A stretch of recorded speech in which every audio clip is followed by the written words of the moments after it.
So, another funky fly tying tutorial. Thanks for joining us. I'm going to focus today on a stillwater pattern, if you like a reservoir pattern. That's a cormorant. And the original one was invented by a guy called Andy Lunn, who I've fished with several times. And it was something that he showed to somebody when he was still in the England youth team. He never really got the credit for the fly, so hopefully here's a little bit of credit for him.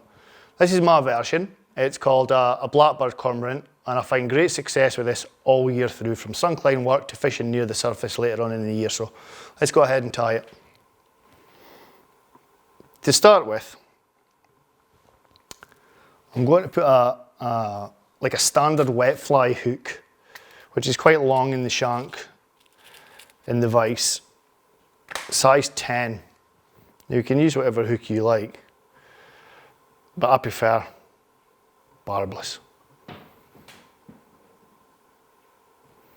Just make sure that's solid and not moving. Thank you very much.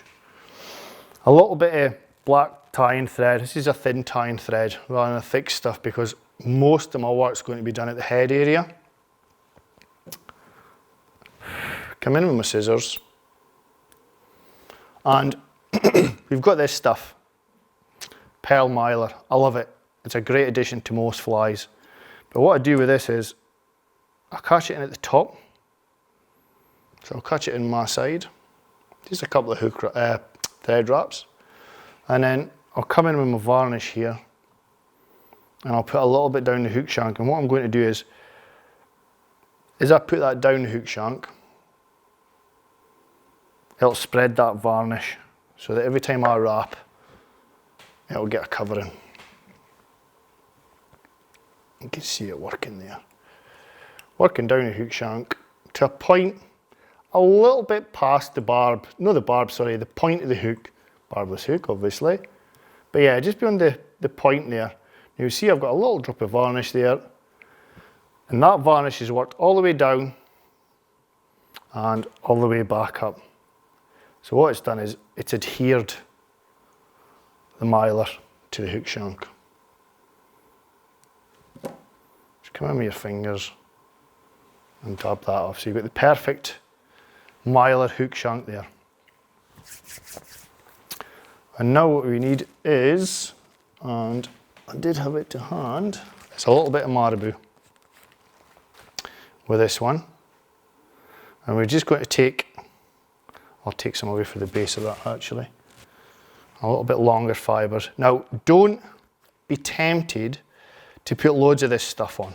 It's supposed to be a sleek looking fly. So just come in and with your fingers, thumb and forefinger, just stroke it so that the fibres bed down a bit, they get a little bit thinner. Come in with your thread. Don't worry about the head area. All that will get tied up and looked at just shortly. I'll show you that in a minute. You see how that's looking there.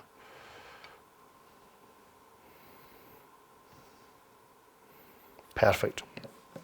In with the scissors, pull everything up and cut at an angle there. Just smooth this area down so you've got a nice working platform. And now we've got some Glow Bright number 5, and I'm going to take about a foot of this stuff and I'll fold them a couple of times. Fold it, fold it. I just want to see I'm not too thick. One more I think. That should be enough. And then what we're going to do is with figure 8 wraps, we're going to pinch and loop, actually get yourself a tying bit in the middle, pinch and loop either side there, and then I could do an extra pair of fingers for this. Couple of wraps. Let me just start that again. And maybe just a little bit too thick there. I need to give myself enough space to work this side and the other side. So come in and locking it back with your thread wrap so you can see there it's along the whole of the body. What you do is bring your floss forward, try not to get any of the marabou in the way.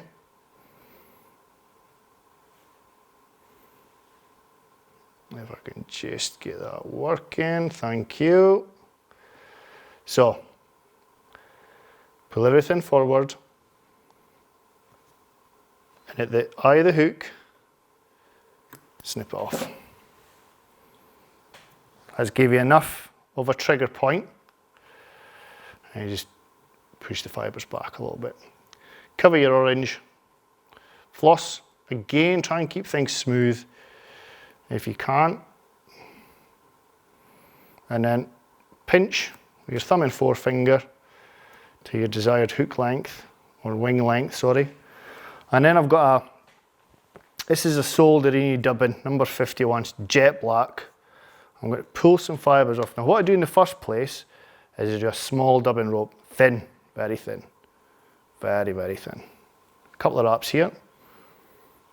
And now, I put all this into a little ball, maybe just a little bit more. I do this with quite a lot of flies actually.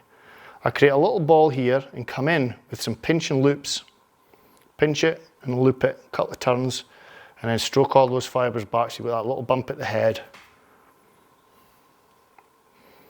Don't worry about what the fly looks like just now. Wet your fingers, stroke those fibres back, and then come in and create a nice neat head, like so. And with the whip finishing tool, nice and neat. Make sure that you get no fibres.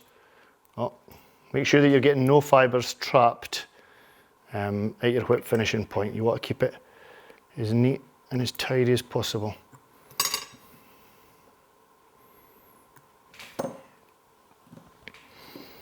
You're going to pull these fibres with your dubbing brush back, sweeping them back and over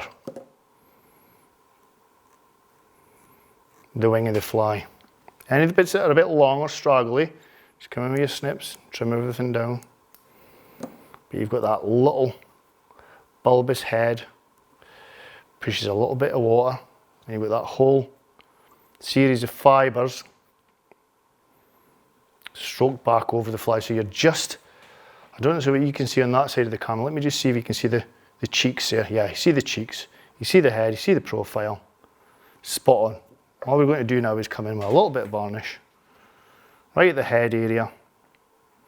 What I like to do is pull all the fibres back, so it's just my fingers that are going to take the varnish, like so. Then with your bodkin or dubbing needle, and just clear that eye. There you go. Blackbird cormorant.